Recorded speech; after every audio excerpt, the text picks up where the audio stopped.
যে জমির জন্য গাছ কাঁদে, মাছ কাঁদে, ওই গর্তের পিপিলিকা পর্যন্ত যেই নবীর জন্য পাগল, যেই নবীর জন্য জঙ্গলের হরিণ পর্যন্ত দৌড়ায়, নবীর গায়ে পাগল হয়, নবীর জন্য পাগল।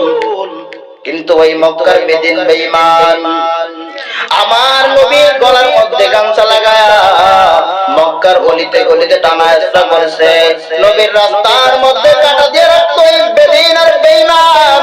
মায়ার নবীর উপরে তো অত্যাচার ওই বেদিন বেঈমান করেছে। মায়ার নবী ইসলামের জন্য, উম্মতের জন্য, এই আদর্শ বাস্তবায়নের জন্য, ইসলামের জন্য এত কষ্ট করেছে। আজ এই মায়ার নবীর আদর্শের মালা গলায় লাগাও নাই।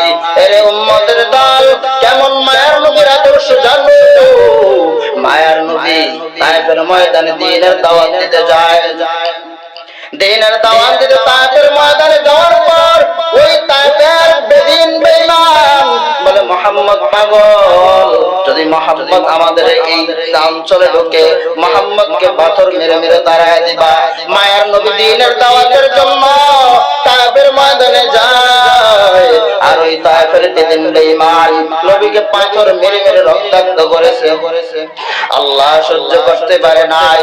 আল্লাহ বলে, জিবরাইল জলদি করে যাও, আমি যেই নবীর উপর মশা মাছি করা হারাম করে দিয়েছি, যেই নবীর জন্য গোটা দুনিয়া পাগল, যেই নবীর জন্য আসমান পাগল, যেই নবীর জন্য জমিন পাগল, যেই নবীর জন্য জঙ্গলের হরিণ পাগল, যেই নবীর জন্য ওই গর্তের পিপিলিকা পর্যন্ত পাগল, মায়ার নবীকে রাহমাতুল লিল আলামিন করে পাঠাইছি।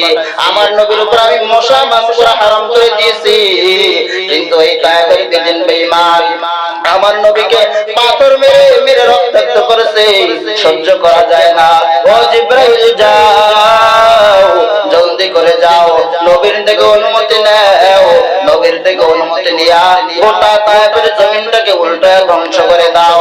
জিবরাইল বলতে হবে, ডান দিয়ে ও নবী, ও নবী, ও নবী গো, আল্লাহ পাঠাইছেন, আল্লাহ আপনার উপর মশা মাছি করা হারাম করে দিয়েছে, কিন্তু এই তায়েফের বেদিন বেঈমান পাথর মেরে মেরে আপনাকে রক্তাক্ত করেছে। ও পয়গম্বর, আল্লাহ পাঠাইছেন।